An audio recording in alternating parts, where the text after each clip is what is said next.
वाल्मीकि ने क्या किया, उसने पूरी प्रकृति के बारे में अवलोकन किया, प्रकृति के बारे में अध्ययन किया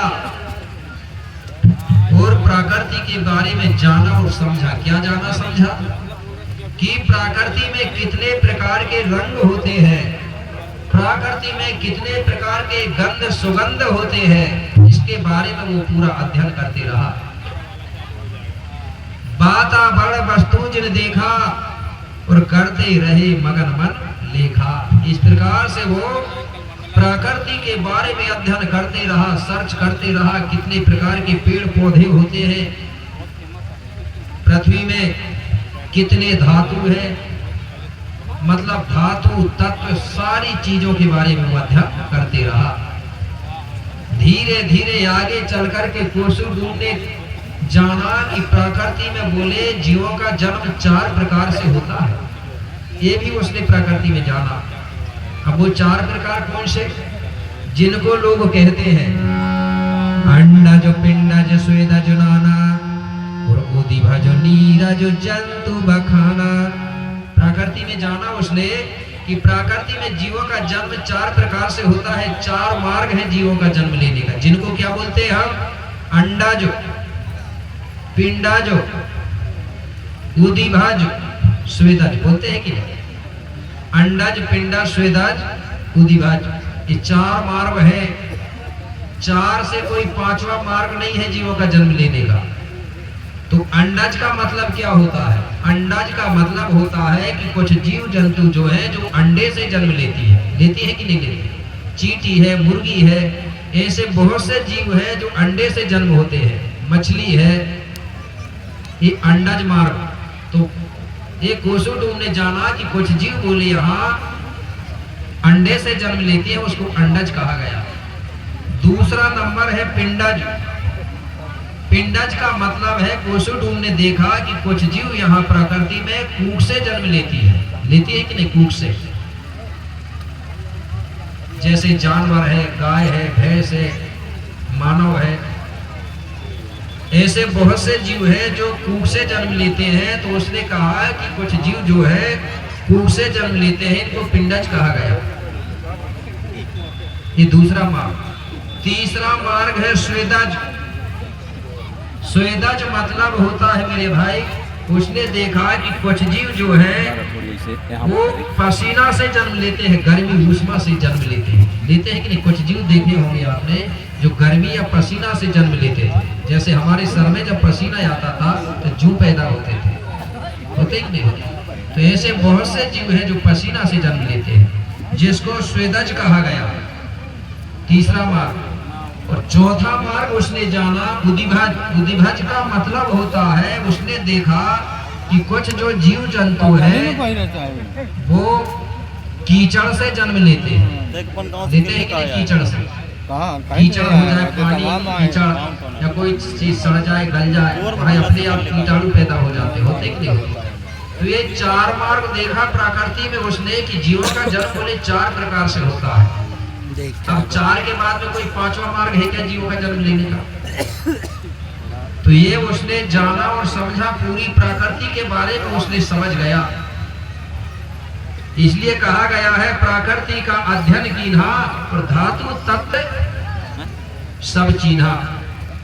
सारी चीज के बारे में पहचान कर लिया प्रकृति में। एक प्रकार से समझ जाओ, पूरी विज्ञान की पढ़ाई किया।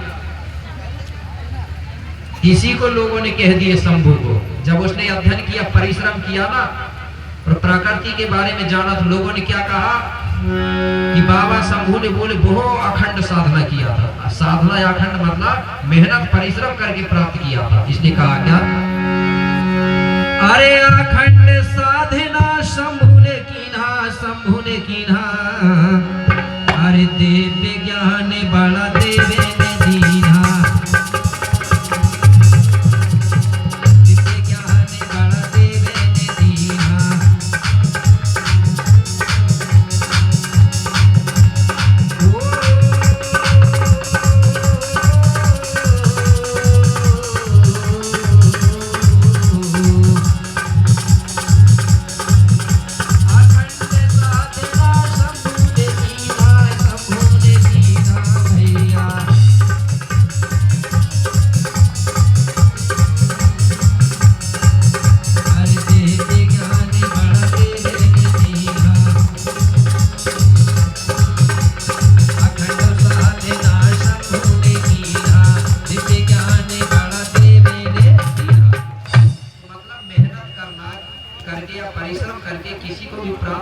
उसी को आखंड साधना कहा गया।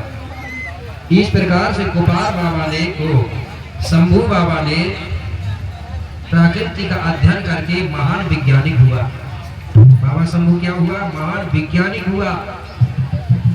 और बाबा शंभू आगे चल करके तीनों काल की बात जानने लगा। मतलब भविष्य, वर्तमान, ठीक है, और भूतकाल कि तीनों काल, भूतकाल, भविष्य और वर्तमान, तीनों काल की बात को जानने लगा। तो लोगों ने कहा कि अरे बोले कोसुडू नाम का जो लड़का है, बोले वो तो तीनों काल की बात जानता है। शंभू तीनों काल की बात जानता है, इसलिए लोगों ने कह दिया कि बोले वो तो त्रिकालदर्शी है। अब त्रिकालदर्शी तो था ना, तीनों काल की बात को जो जानता है उसी को हम त्रिकालदर्शी कहते हैं। लेकिन लोगों ने दिमाग लगाए, बोले उसकी 3 आंख रही होगी, बोले 3 नेत्र बता दिए कि शंभू के 3 नेत्र थे। 3 नेत्र नहीं थे मेरे भाई, 2 ही नेत्र थे, लेकिन त्रिकालदर्शी था, इसलिए लोगों ने उसको त्रिकालदर्शी के कारण 3 नेत्र बता दिया। मतलब 2 नेत्र थे, एक आध्यात्मिक नेत्र था जिससे वो जान जाता था। इस प्रकार से बाबा शंभू बहुत महान ज्ञानी हुआ, वैज्ञानिक हुआ। इसलिए धरती में रहने वाले सब लोगों ने कोसुडूम को ये शंभू शेख का पद दे दिया। कौन सा पद दिया? शंभू का। बोले ये समस्त जीव प्राणियों का मालिक रहेगा।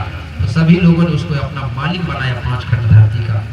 तो फिर कोई कोसुडूम नहीं बोलता था, फिर क्या बोलने लगे उसको? शंभू शेख। आज भी कोई सरपंच पद में आता है, जब तक नहीं जीता तो उसे नाम से जाना जाता, लेकिन जब सरपंच बन जाता है तो क्या बोलते हैं फिर सभी लोग? सरपंच बोलते हैं कि नहीं बोलते?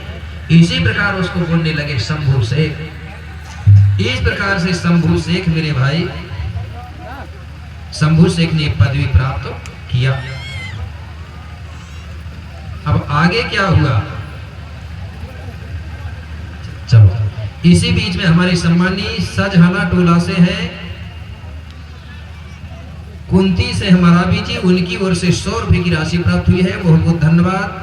और ग्राम सजहना टोला से है रेमुन से परस्ते जी, उनकी ओर से 100 रुपए की राशि प्राप्त होती है, धन्यवाद।